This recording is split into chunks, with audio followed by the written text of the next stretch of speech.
In the spring of 2019, something happened inside a Veterans Affairs Medical Center in Texas that doctors still can't fully explain. A dog, skinny, scarred, and just 3 days away from being euthanized at a local shelter, walked through those hospital doors for the first time. Nobody expected much. The staff was skeptical. The veterans barely looked up from their chairs. Some hadn't spoken in weeks. Others hadn't slept through the night in years. But within 30 days, something shifted. Men who had been trapped inside their own minds started talking again. Soldiers who couldn't close their eyes without reliving explosions began sleeping peacefully. Heart rates dropped. Medication dosages were cut in half. And the doctors, they were left scrambling for answers. What was it about this one dog? A mutt with no pedigree, no special training, and no remarkable story other than survival that managed to reach places modern medicine couldn't touch. This isn't a fairy tale. There's no magic here. What you're about to witness is a documented transformation that challenged everything medical professionals thought they knew about trauma, healing, and the mysterious bond between humans and animals. Before we go any further, I need you to understand something. The soldiers in this story aren't characters. They're real men who saw real horrors. And the dog you're about to meet, she almost didn't make it. So if you're ready to see how an unlikely friendship rewrote the rules of PTSD treatment, stay with me. This story will change the way you see healing forever. His name was Marcus, Sergeant First Class Marcus DeWitt. 3 tours in Afghanistan, 2 Purple Hearts, and absolutely 0 will to live. When Marcus arrived at the VA facility in early 2019, he hadn't slept more than 2 consecutive hours in over 14 months. Every time he closed his eyes, he was back in Kandahar, back in the Humvee, back watching his best friend bleed out in his arms while the radio screamed for medevac. The therapists tried everything: cognitive behavioral therapy, exposure therapy, EMDR. Nothing worked. Marcus barely spoke during sessions. He'd sit in the corner of group therapy, staring at the wall, answering questions with one-word grunts. His wife had left him 8 months earlier. His kids wouldn't return his calls. The only thing waiting for him outside those hospital walls was an empty apartment and a loaded pistol he'd hidden in the closet. Marcus wasn't looking for help anymore. He'd given up on help. What he was doing was running out the clock, waiting for an ending that felt inevitable.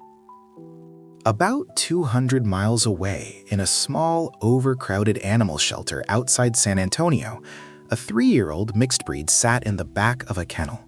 Her ribs showed through her dull coat. One ear was torn, probably from a fight.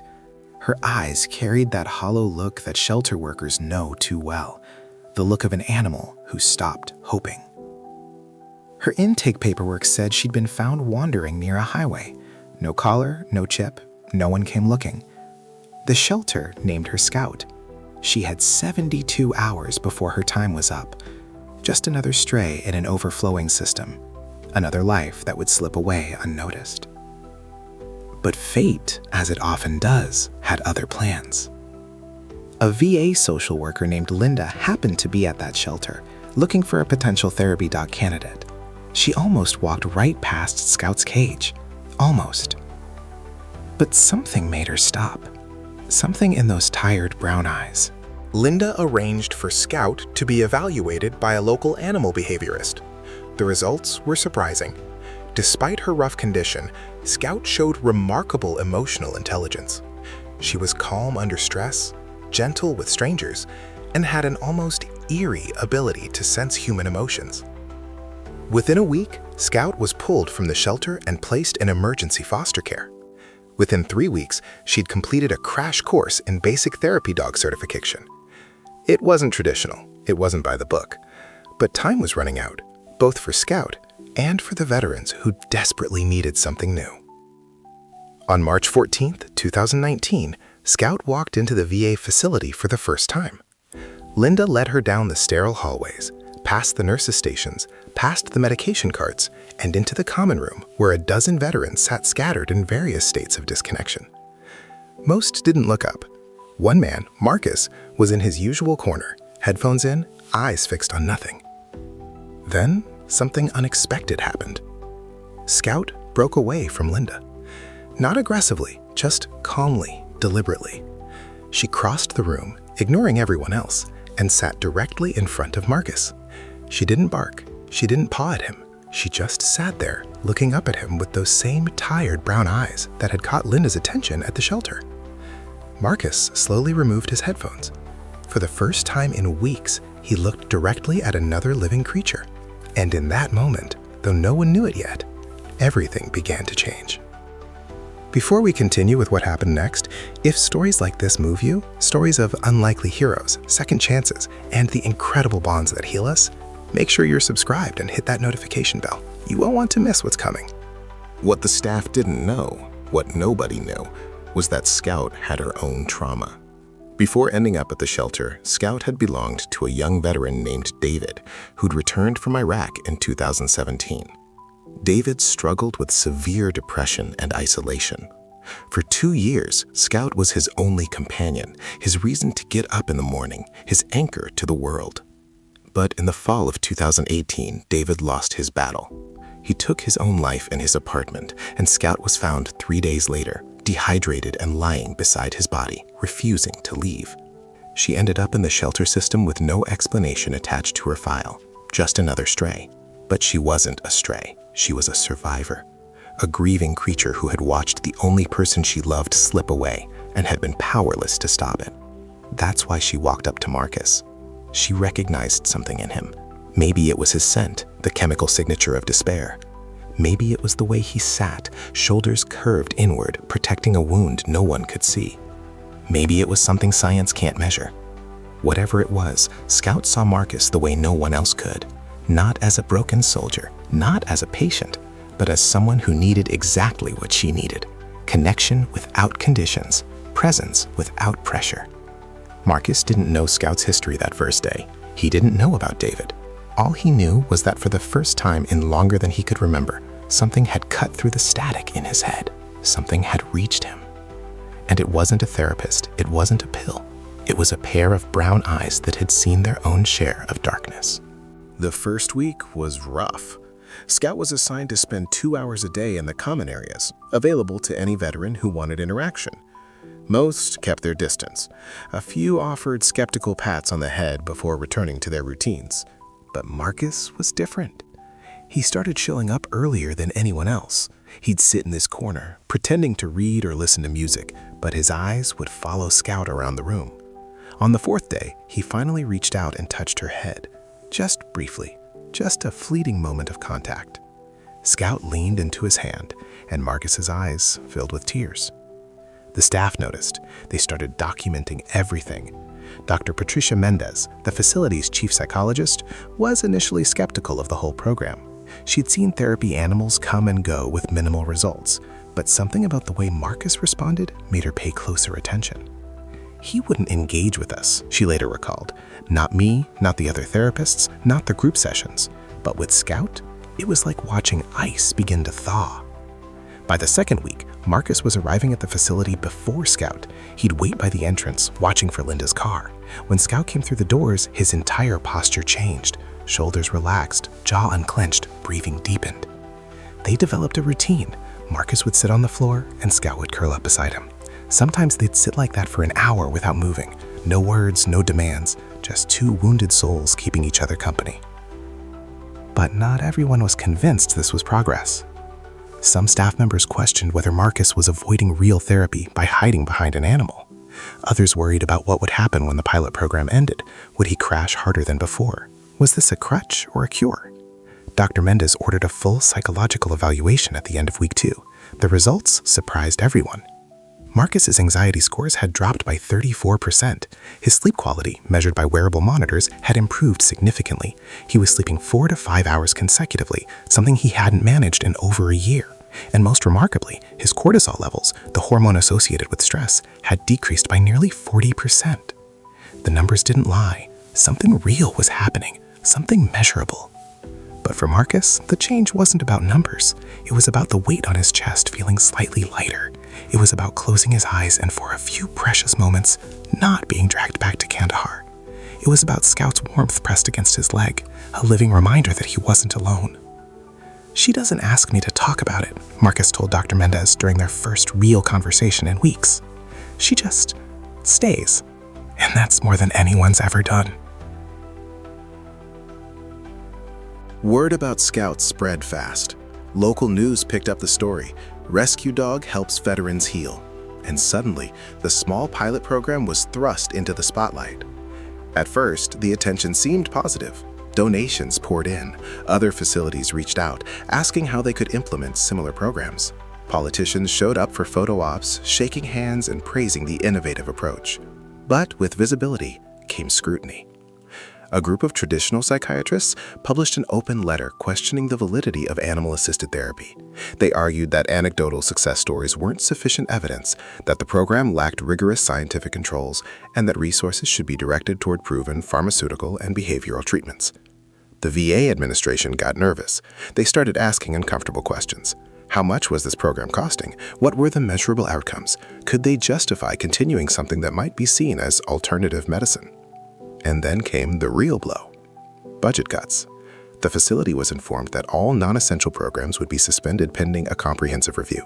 The Therapy Dog initiative was classified as supplementary and put on the chopping block. Scout would have to go. When Marcus heard the news, something inside him cracked. He'd been making progress, real progress. For the first time in years, he could imagine a future. He'd started writing letters to his kids. He was eating regularly. The nightmares hadn't stopped entirely, but they'd loosened their grip just enough for him to breathe. And now they were taking away the only thing that had made any of that possible. Marcus wasn't the only one affected. Other veterans in the program had formed bonds with Scout too. There was James, a Marine who'd lost both legs to an EED, who said Scout was the first creature who didn't look at him with pity. There was Tony, a Navy corpsman who'd watched too many young men die, who found peace in Scout's steady heartbeat pressed against his chest. They were furious, betrayed. The same institution that had sent them to war was now taking away the one thing that was bringing them home. Dr. Mendez tried to fight the decision. She compiled every piece of data she had: the psychological evaluations, the physiological measurements, the testimonials from veterans and staff. She presented her case to the administration, arguing that cutting the program now would be catastrophic for everyone involved. But bureaucracy moved slowly, and compassion wasn't a line item in the budget. Meanwhile, Marcus faced his darkest test yet. Without Scout, the old thoughts came creeping back. The apartment, the closet, the loaded pistol. He found himself lying awake at night, staring at the ceiling, wondering why he was even bothering to try. One night, around 3 a.m., he reached for his phone and scrolled through old photos. Pictures of his kids, pictures from deployment, and then a picture Linda had taken a few weeks earlier of him and Scout sitting together in the courtyard. He was almost smiling. Scout's head was resting on his lap. They looked for one frozen moment, like two creatures who had found shelter in each other. Marcus stared at that photo for a long time, and somewhere in the weight of that silence, he made a decision. Not about the pistol, about something else entirely. He wasn't going to let them take Scout, not without a fight, and he wasn't going to fight alone. This story is far from over, and honestly, what happens next is something I couldn't have predicted. If you're invested in Marcus and Scout's journey, drop a comment below. Tell me what you think should happen. And if you haven't already, make sure you're subscribed so you catch every moment of this incredible story. Marcus rallied the other veterans. For the first time since any of them could remember, they had a mission, a purpose, something worth fighting for that wasn't tied to destruction. They organized. James reached out to a veteran advocacy group he'd been ignoring for months. Tony, who had a cousin working at a local TV station, made some calls. Marcus, who had barely said 10 words in group therapy, stood in front of everyone and spoke. "They sent us to fight for this country," he said, his voice steady despite the tremor in his hands. "Now they're telling us the one thing that's helping us heal isn't worth keeping around. That's not right, and I'm done being quiet about things that aren't right." The veterans wrote letters. They recorded video testimonials. They reached out to families, friends, fellow veterans across the country. The story caught fire on social media. #SaveScouts started trending. Within a week, the small pilot program at a Texas VA facility had become a national conversation about how America treats its veterans and what it really means to heal. Reporters showed up daily. Congress members called the facility, demanding explanations. Donations flooded in. not just from individuals, but from corporate sponsors, nonprofit organizations, and veteran support groups.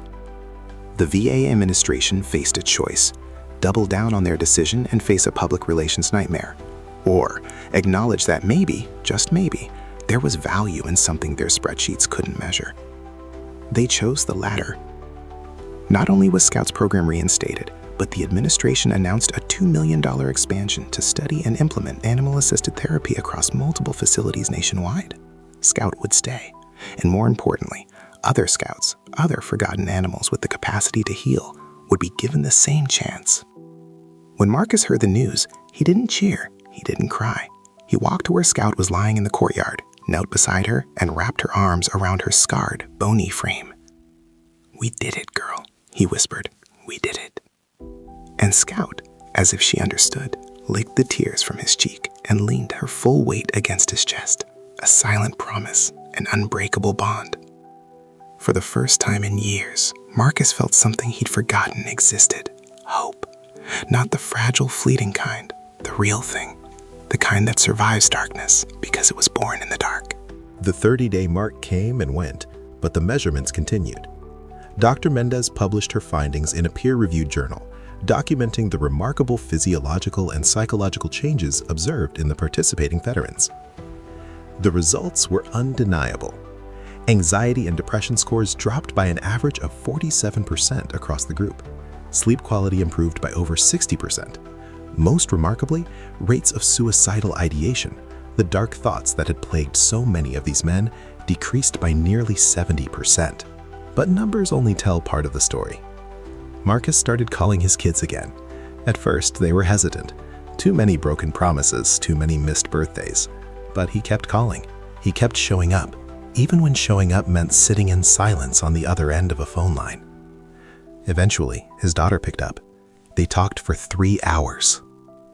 James, the Marine who'd lost both legs, began training for a wheelchair marathon. He said Scout taught him that damage doesn't define you. What matters is what you do with what's left. Tony started volunteering at the same shelter where Scout had been found, helping to identify and train potential therapy animals. He said it gave him a reason to get up in the morning, something he hadn't felt since leaving the service. And Scout, she became something of a celebrity. Not that she cared. She still greeted each day the same way, padding through the facility, checking on her humans, offering her quiet presence to whoever needed it most. The media called her a miracle worker, but the veterans knew better. There was no miracle, just a scarred creature who'd known loss and somehow kept going.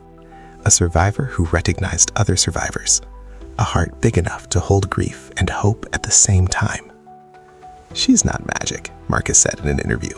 "She's just real. She doesn't pretend everything's okay. She sits with you in the mess. And sometimes that's all you need. Someone who's not afraid of your broken pieces." 2 years later, the landscape of veteran mental health care looks different. Not perfect. There's still a long road ahead, but different. Animal-assisted therapy programs now operate in over 40 VA facilities nationwide.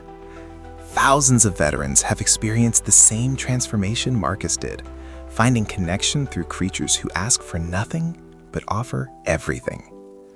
Shelters and rescue organizations have partnered with veteran support groups, creating a pipeline that saves 2 lives at once, the animal and the human.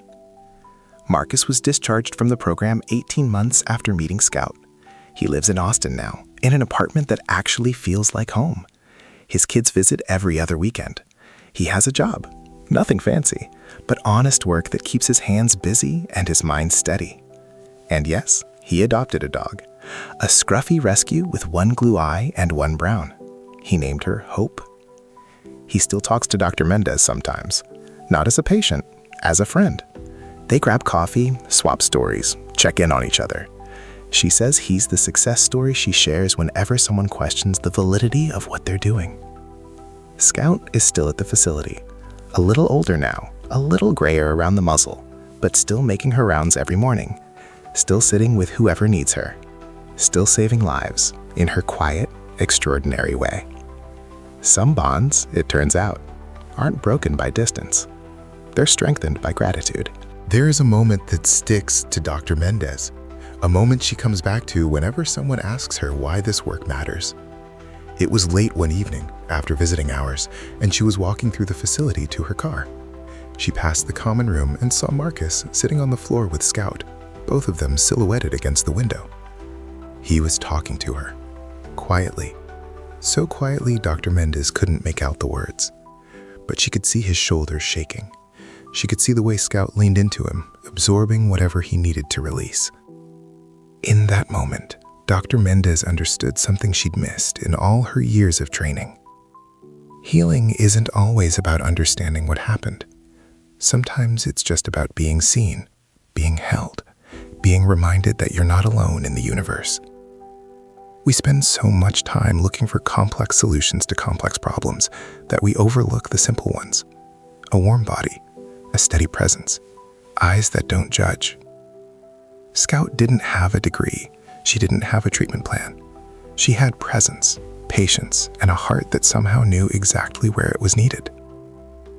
Maybe that's the lesson we all need to remember. The most powerful medicine isn't always the most complicated. Sometimes it walks on 4 legs and asks only for the chance to sit beside you in the dark. If this story touched something in you, share it with someone who needs it. Subscribe if you haven't already. We tell stories like this every week, stories about unlikely heroes and the bonds that save us. And thank you, truly, for being here. If Scout and Marcus's story reminded you of the power of connection, imagine what happens when you become part of our community. Hit subscribe, join us, and let's explore more stories that prove the extraordinary hides in the most unexpected places.